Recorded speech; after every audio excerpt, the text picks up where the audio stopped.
நேர்காணல்களில் கூறப்படும் அனைத்து கருத்துக்களுமே ஜோதிடர்களின் கருத்துக்களே. நான் உங்கள் அன்பான சயின்டிஃபிக் வேதிக் அஸ்ட்ராலஜர் அஸ்ட்ராலஜி பேசுகிறேன்.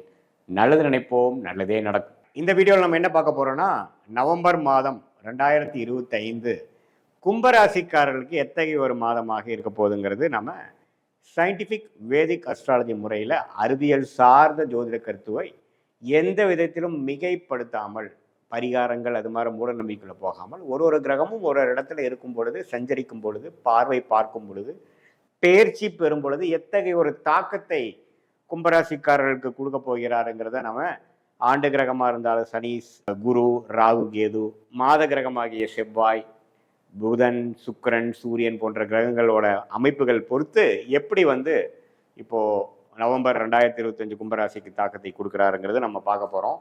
இப்ப பாருங்க, கும்பராசிக்காரர்களுக்கு ஜென்ம சனி முடிந்து இப்போ மீனராசிக்காரங்களுக்கு தான் ஜென்ம சனி நடக்குது. ஸோ இப்போ பாத சனி நடந்து கொண்டு இருக்கக்கூடிய கும்பராசிக்காரர்களுக்கு சனி 2ஆம் இடத்துல, குரு 5ஆம் இடத்துல இருந்தவர் இப்போ பாருங்க அதிவக்ரமாக 6ஆம் இடத்துக்கு உச்சம் பெறுகிறார். ஸோ 6லேருந்து என்ன பார்க்குறார்? 12ஆம் வீட்டை பார்க்குறார், 10ஆம் வீட்டை பார்க்குறார், 2ஆம் வீட்டை பார்க்குறார். ஸோ இது என்ன வரும்னா, இதுவரை கொஞ்சம் சில விஷயங்களை எதிர்கொண்டு பண விஷயம்காக எதிர்கொண்டு இருக்கிறவங்க, ஒரு லோன் சப்போர்ட்டு, ஒரு ஃபினான்ஷியல் சப்போர்ட் எதிர்பார்த்துட்டு இருந்தக்கூடிய தொழிலதிபர்கள், வெளிநாடு போகணும்னு நினைக்கக்கூடிய மாணவர்கள், எம்ப்ளாயீஸ், ஐடி எம்ப்ளாயீஸ், இந்த மாதிரி வெளிநாட்டில் வர்த்தகம் பண்ணிட்டு இருக்கக்கூடிய இம்போர்ட் எக்ஸ்போர்ட் அது மாதிரி இருக்கக்கூடிய கும்பராசிக்காரர்கள் எல்லாருக்கும் பார்த்தீங்கன்னா இப்போது கொஞ்சம் ட்ராவலிங் அது மாதிரி விஷயங்கள், கொஞ்சம் பண உதவி கிடைக்கிறது எல்லாமே பாசிட்டிவாக நடக்கக்கூடிய அமைப்புகள் இப்போ உண்டு.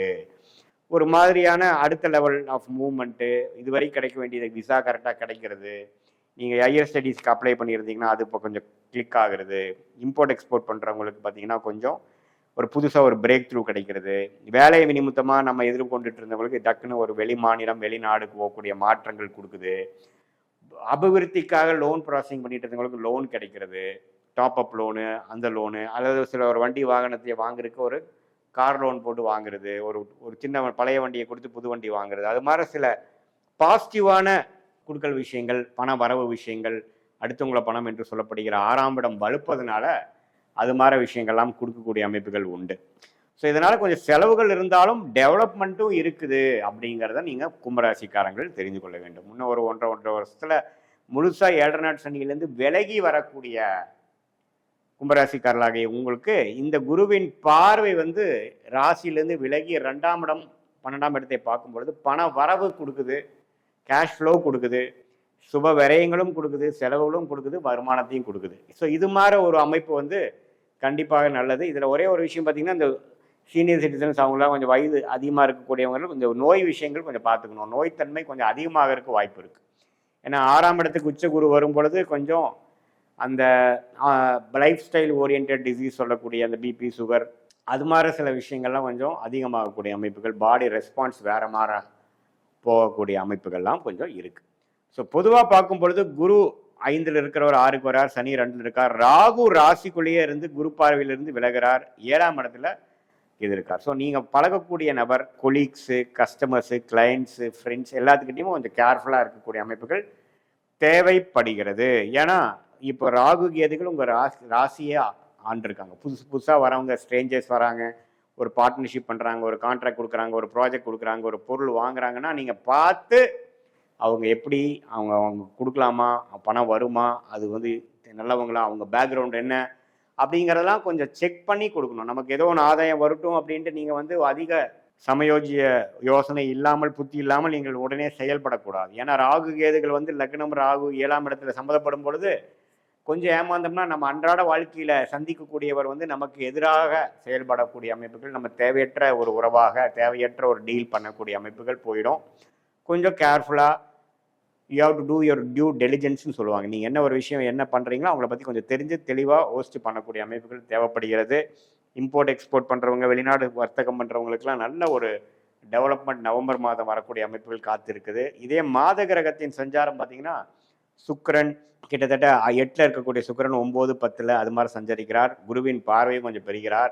அதே சமயத்தில் 7ஆம் வீட்டு அதிபதி 10ஆம் வீட்டுக்கு போய் குரு பார்வை பெறுகிறார் மாதத்தின் செகண்ட் ஆஃப். ஸோ நவம்பர் மாதம் 3வது வாரத்திலிருந்து பார்ட்னர்ஷிப் மூலமாக ஒரு புது தொழில் அமைக்கிறது, புது பார்ட்னர் கிடைக்கிறது. நிறைய பேருக்கு பார்த்தீங்கன்னா குடும்ப வாழ்க்கை அமையிறது, நம்ம லேட் ஆனாலும் மேரேஜ் ஆகாமல் இருக்கிறவங்களுக்கு மேரேஜ் அமையிறது, அது மாதிரி சில பாசிட்டிவான சில விஷயங்கள்லாம் நடக்கக்கூடிய அமைப்புகள் வந்து கும்பராசிக்காரர்களுக்கு கண்டிப்பாக உண்டு. அதே சமயத்தில் 9ஆம் வீட்டிலேயே சுக்கிரன் வரும்பொழுது அப்பா விஷயங்கள், அப்பா மூலமாக வரக்கூடிய சில ஆதாயங்கள் வரக்கூடிய அமைப்புகள் உண்டு. அதே சமயத்தில் உங்களுக்கு வந்து அந்த சூரியன், புதன், செவ்வாய், சுக்கிரன், அதில் புதன் பாருங்க, இந்த மாணவர்களுக்கு வந்து கொஞ்சம் நவம்பர் 2nd வீக்லேருந்து நல்லாவே வந்து தேர்ச்சி பெறக்கூடிய, கொஞ்சம் கன்ஸ்ட்ரக்டிவாக அவங்க படிக்கக்கூடிய விஷயத்தில் கொஞ்சம் ஆர்வமாக படிக்கிறது, ஃபோக்கஸ் அதிகமாகிறது, கொஞ்சம் கிளாரிட்டி வர்றது, அடுத்து என்ன படிக்கணுங்கிறதுல ஒரு கிளாரிட்டி வரக்கூடிய அமைப்புகள், ஹையர் ஸ்டடீஸ், அது மாதிரி விஷயங்கள், காம்படிட்டிவ் எக்ஸாம்ஸ் ப்ரிப்பேர் பண்ணிட்டு இருக்கிறவங்களுக்குலாம் ஒரு நல்ல ஒரு அமைப்பை கொடுக்கக்கூடிய அந்த புதன் குருவின் பார்வை பெறும் பொழுது நல்ல ஒரு அமைப்பு கொடுக்குதுங்க. ஸோ இதுதான் பார்த்தீங்கன்னா அந்த கும்பராசிக்கு வேணுங்கிற அந்த ஒரு பொதுவான பலன்கள் வந்து கிட்டத்தட்ட ஒரு அருமையான அமைப்புகள் கண்டிப்பாக இருக்குது.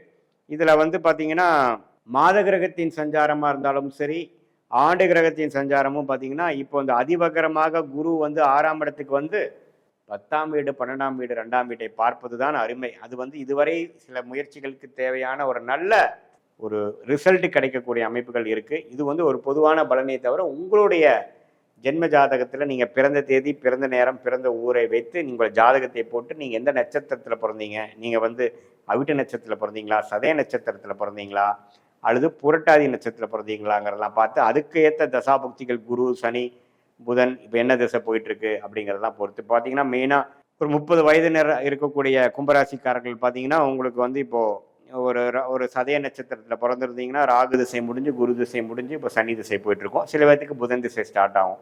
ஸோ நீங்கள் என்ன லக்னத்தில் பிறந்திருக்கீங்கிற பொறுத்து அந்த புதன் எந்த ஆதிபத்தியம் பெறுகிறார், லக்னாதிபதியாக வருகிறாரா, அல்லது அந்த லக்னத்துக்கு யோகமான ஒரு கிரகமாக வருகிறாராங்கிறதெல்லாம் பார்த்து அதுக்கு தகுந்த மாதிரி தசா புக்திகள் வைத்து பார்த்து எந்த மாதிரி ஒரு முடிவுகள் நீங்கள் எடுக்கலாம், எந்த நேரத்தில் நீங்கள் வேலையை மாறலாம், எந்த நேரத்தில் வந்து நல்ல விஷயங்கள் growth வரக்கூடிய அமைப்புகள் இருக்குது, எந்த விஷயத்தில் நம்ம வந்து சர்வைவ் ஆகலாம், அதாவது எந்த ஒரு ஆர்கானிசம், ஒரு பிளான்ட், ட்ரீ, ஒரு செடி கொடியாக பார்த்தீங்கன்னாலும் காய்க்கும் காலம்னு இருக்குது, பூ பூக்கும் காலம்னு இருக்குது, இலை உதிர் காலம்னு இருக்குது. ஸோ அதே மாதிரி தான் மனிதனும் பார்த்தீங்கன்னா எல்லா நாளும் இப்போ நம்ம ப்ரொடக்டிவாக இருக்க முடியாது, எல்லா நாளும் நமக்கு சாதகமாக எல்லா சமயமும் இருக்காது.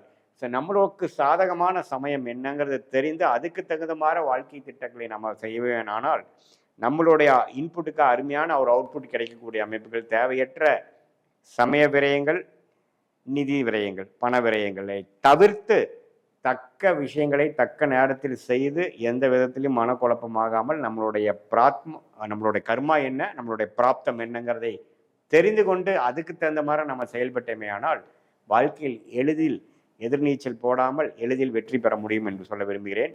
நன்றி, வணக்கம்.